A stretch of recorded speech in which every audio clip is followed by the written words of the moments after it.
Ecco, benvenuto qui al punto al sindaco di Valvasone Arzane, Marcus Marmai. Benvenuto, caro sindaco. Grazie mille, saluto a tutti i telespettatori. Bene, allora, è un sindaco che mi pare molto attivo su più fronti, anche presidente del Patto per l'Autonomia, ma oltre a questo mi pare che sono molti fronti aperti e soprattutto sul fronte dei servizi. Allora io volevo chiederti qualcosa sulla situazione delle poste, sui servizi, perché ti sei battuto, sei fatto capofila. È una cosa Allora, molto... diciamo che per quanto riguarda le poste, siamo ancora, fermi a una situazione nella quale abbiamo di fronte un vero e proprio muro di gomma. Si è parlato di muro di gomma in passato per situazioni più drammatiche, ma con le poste italiane le cose non vengono scalfite. Le poste inseguono un loro piano industriale, che è quello di massimizzare i ricavi e ridurre al minimo i costi. Allora i costi per un'azienda come Poste sono sicuramente il personale. E allora per ridurre il costo del personale e aumentare gli utili, le Poste stanno giocando un po' alle tre carte, con la non riapertura di alcuni sportelli in alcune fasce orarie. Un esempio su tutti è eclatante la chiusura degli sportelli nel pomeriggio. C'è ancora la provincia di Gorizia che ha 2 soli sportelli aperti in tutta la provincia, uno a Monfalcone e uno a Gorizia, e questo fa sì che nei pomeriggi ci siano lunghissime code di persone che stanno crea- fuori, tra l'altro senza creando alcun difficoltà. comfort. Mm. Creando difficoltà soprattutto perché sappiamo che gli utenti delle poste, diciamo così, è una fascia ben determinata, no? Per Vabbè, cui insomma, certo, certo.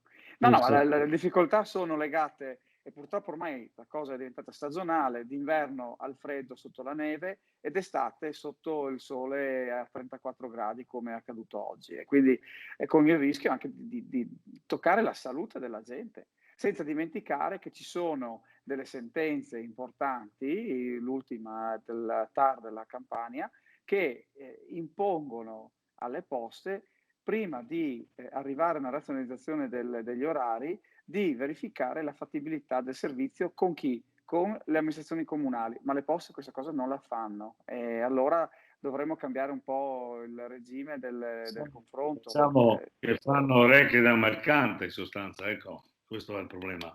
Beh sì, lo Sì, fanno e poi quindi è questo utile, voi cioè continuate sulla battaglia, prima o dopo la battaglia certamente. verrà. Ecco, senti, volevo parlarti un po' anche della nostra regione per quanto riguarda gli enti locali e segnatamente di queste famose province speciali, aree vaste, chiamiamole come vogliamo. Mi pare che il dibattito, sono molto attento su questo, non è un dibattito interessante, o che non interessa ai sindaci, ma non credo, oppure che il dibattito non decolla per motivi X che magari tu forse hai individuato meglio di me. Ma, diciamo che c'è molta omologazione del pensiero e questo non è una bella cosa, Mm. e pare che, arriveranno questi enti di decentramento regionale, che però non sono altro che, delle scatole che sono sempre nelle mani della regione stessa, perché la regione non farà altro che delegare a se stessa delle funzioni, dando la parvenza, di una elezione che tarda ad arrivare, perché sappiamo che ci sono dei problemi tecnici non indifferenti, rispetto all'individuazione degli organismi che dovranno decidere. Non è una partita semplice. Diciamo che il governatore Serracchiani aveva messo in piedi un sistema che è difficile da ritornare indietro, anche se secondo me, la presenza di un ente di area vasta, che coordini su alcune funzioni è assolutamente necessario. Ci sono alcune evidenze: la gestione delle strade è ancora in Sì. grossa difficoltà, le scuole superiori hanno bisogno di grossi interventi di manutenzione, ed è un po' tutto fermo, insomma, ecco. Non vedo, ecco, in questo momento una progettualità che non vada al di là degli slogan. Vediamo cosa accade da qui alla fine della legislatura. E meno i servizi, diciamo così, sono efficaci. Più si Esatto. accende, quindi questo è il problema. Ecco, volevo capire anche, la tua opinione per quanto riguarda, non so, gli interventi che la regione ha fatto in un momento, diciamo così, molto difficile e anche particolare perché la pandemia non ha fatto sconti a nessuno, sul turismo per esempio, sui trasporti, sulla viabilità, su questi, punti che sono molto importanti per la nostra regione soprattutto, senza tralasciare l'agricoltura e altre cose, ma trasporti e viabilità, per esempio, sono un asse importante. Ma allora, su questo diciamo che se guardiamo i fondi del PNRR, c'è un senso di pragmatismo che sta in mano a chi ha proposto poi gli interventi, ovvero l'Unione Europea ci chiede di mettere sul piatto opere che siano facilmente e rapidamente cantierabili. E allora anche questo diventa però un problema dal punto di vista di quella che dovrebbe essere invece una capacità di vedere un po' al di là dell'oggi. Io faccio un esempio, secondo me un'opera fondamentale che si continua a tralasciare e per unire soprattutto il Friuli è quella di creare un vero corridoio fra Pordenone e Udine e Gorizia. Questa cosa dovrebbe essere, cioè, oggi come oggi, già stata realizzata. E invece si continua a parlare della Cimpello Sequale Gemona, tra l'altro con tutti gli impatti che può avere dal punto di vista della salvaguardia di un territorio fantastico che è quello del tagliamento, che potrebbe essere compromesso e non Va. poco, ecco. Dal punto di vista del turismo, sicuramente sono stati fatti degli interventi di sostegno, però anche in questo caso qualche progettualità in più dal punto di vista della valorizzazione soprattutto del patrimonio delle piccole realtà. C'è una legge bellissima che potrebbe essere rifinanziata, che è la 2 dell'83, che permetterebbe di aiutare i tanti comuni che hanno un patrimonio artistico e architettonico di grande valore, che però non viene mai preso in considerazione. E questo è un peccato, perché poi diciamo tanto che i borghi sono un motore della promozione turistica, però poi quando si tratta di mettere le risorse, risorse importanti per recuperarli, per valorizzarli, per ora non vedo un grande intendimento in questo senso. Ecco, però tu nel tuo piccolo, nel tuo borgo, che è eccezionale, è di prima grandezza anche in Italia, perché insomma ha vinto anche una competizione di un certo tipo, stai facendo qualcosa di importante, perché mi pare che nonostante le difficoltà, gli eventi, insomma, sono in progetto. Ecco. Bah, a me piace sottolineare che lo stiamo facendo perché su 2 livelli. Primo con la mia comunità, perché tutte le associazioni che in qualche modo collaborano per cercare di far conoscere il borgo antico di Valvasone, penso prima di tutto alla rievocazione storica, ma anche alla rassegna di musica antica con l'organo monumentale. E poi su un altro livello, e questo è quello che ancora di più mi piace, che è la collaborazione con gli altri borghi più belli d'Italia del Friuli Venezia Giulia. Nel tempo siamo saliti da 6 che eravamo nel 2009, da quando sono coordinatore abbiamo aumentato, siamo arrivati a 13, quindi con un aumento di 7 borghi, con la speranza che arrivi anche qualcun altro. Faccio un esempio, Cividale del Friuli sarebbe per noi una grandissima opportunità, e facendo rete stiamo creando una serie di servizi, qua va riconosciuto anche col sostegno della regione che c'è sempre stato, e che ci permette di proporci proprio per essere un'alternativa alle giornate magari brutte al mare o in montagna. Ecco, abbiamo tanto da far vedere, viviamo in un territorio bellissimo, il Friuli Venezia Giulia secondo me non ha paragoni nei confronti di quello che può essere l'opportunità sia del bel vedere, ma anche del bel vivere e del sapersi divertire. Ecco, senti, quindi questa rete è in tutta Italia, tu mi pare che sei in contatto anche con altre regioni e per cui il confronto è continuo, no?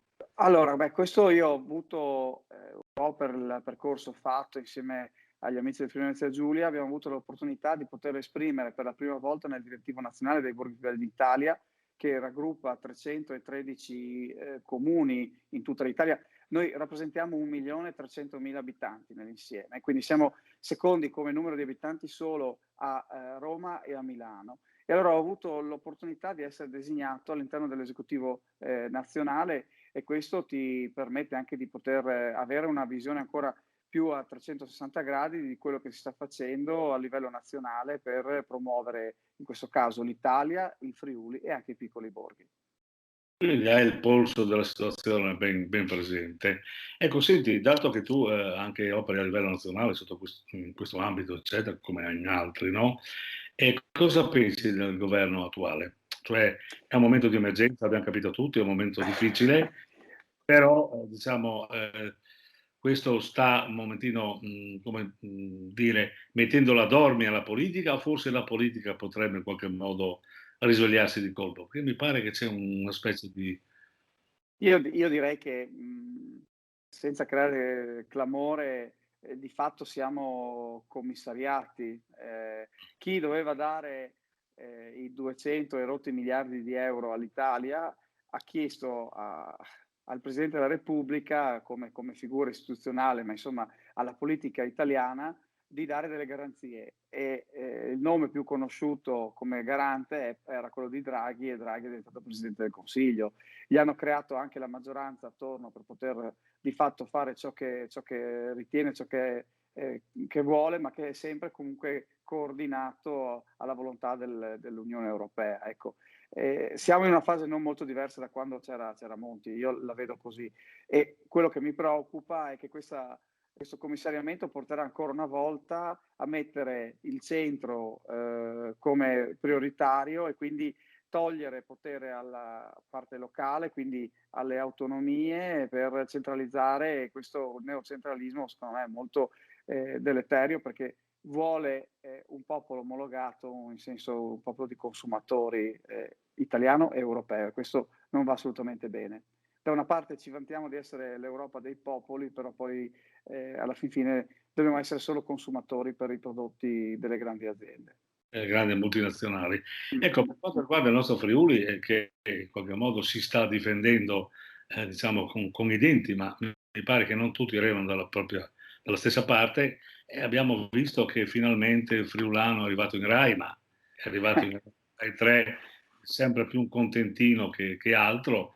Tu cosa ne pensi? Basta questo o c'è molta strada da fare, ma secondo...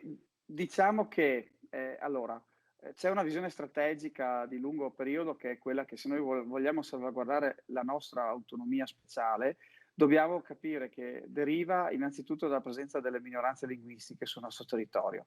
Che piaccia o non piaccia, io comprendo anche quei tanti genitori che dicono: preferisco che mio figlio impari l'inglese piuttosto che il friulano, però questo significa tornare al discorso dell'omologazione e rinunciare alla nostra specialità.